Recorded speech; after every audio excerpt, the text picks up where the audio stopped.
रामकृष्ण हरि। मेरे सभी संत सज्जन श्रोताओं, माउली के वारकरी बंधुओं को साष्टांग दंडवत।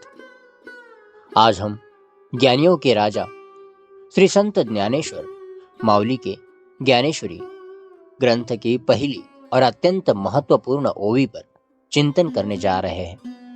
यह ओवी केवल मंगलाचरण नहीं है, बल्कि संपूर्ण वेदांत का सार है। ओम नमो जी आद्या वेद प्रतिपाद्या जय जय सो संवेद्या आत्मरूपा। माउली ने ग्रंथ की शुरुआत ओम से की है। ओम परमेश्वर का वाचक है। वेद और स्मृति के अनुसार ओंकार और अथ शब्द ब्रह्मदेव के कंठ से निकलने के कारण जन्म सिद्ध मंगलकारी है। ओम नाम रूप रहित निर्गुण ब्रह्म वस्तु का वाचक है।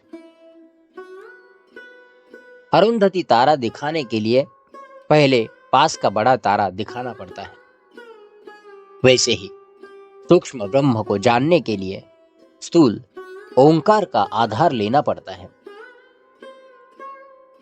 यह नमस्कार रूप मंगलाचरण है। मैं उस परम सत्य को विनम्रता पूर्वक वंदन करता हूं। माउली ने इस एक ओवी में वस्तु निर्देश, नमस्कार और आशीर्वाद तीनों प्रकार के मंगलाचरण सिद्ध किए हैं। आद्या वेद प्रतिपाद्य। यहां पर आद्या का अर्थ है आदि, मूल, पहला। वेदांत सिद्धांत बताता है कि सृष्टि के इस जगद्रूप कार्य के लिए दो भिन्न कारण यानी उपादान और निमित्त नहीं है। एक ही चेतन परमात्मा उपादान और निमित्त कारण दोनों है। वही संसार का रूप बना और उसी ने स्वयं को संसार का रूप बनाया। सृष्टि से पहले केवल एक आत्मा ही था।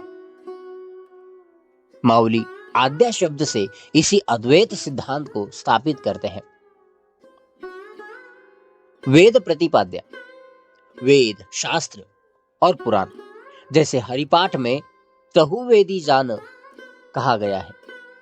भले ही अनेक नाम रूपों का वर्णन करते हो, लेकिन वे सब मिलकर केवल एक ही परमेश्वर का वर्णन करते हैं। यह सगुण वस्तु निर्देश है।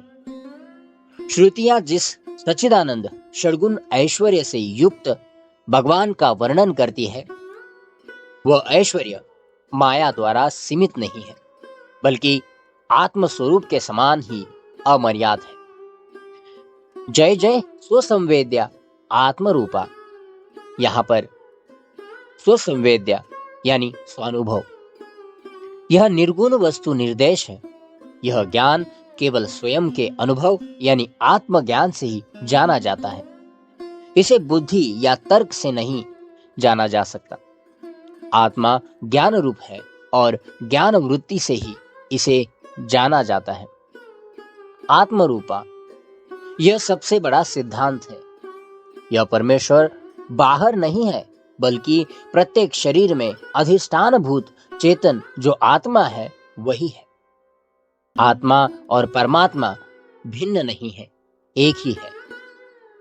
जिसको मैं वंदन कर रहा हूं वह कोई और नहीं, बल्कि मेरे अंतःकरण में स्थित मेरा ही आत्म स्वरूप है।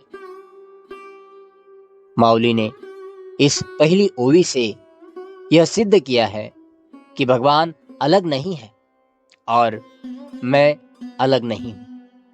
ओमकार, सृष्टि, वेद और मेरी आत्मा, यह सब एक ही है। आइए हम भी माउली की ज्ञानेश्वरी का चिंतन करके उस स्वसंवेद्य आत्म रूप को अपने हृदय में अनुभव करने का प्रयास करते हैं।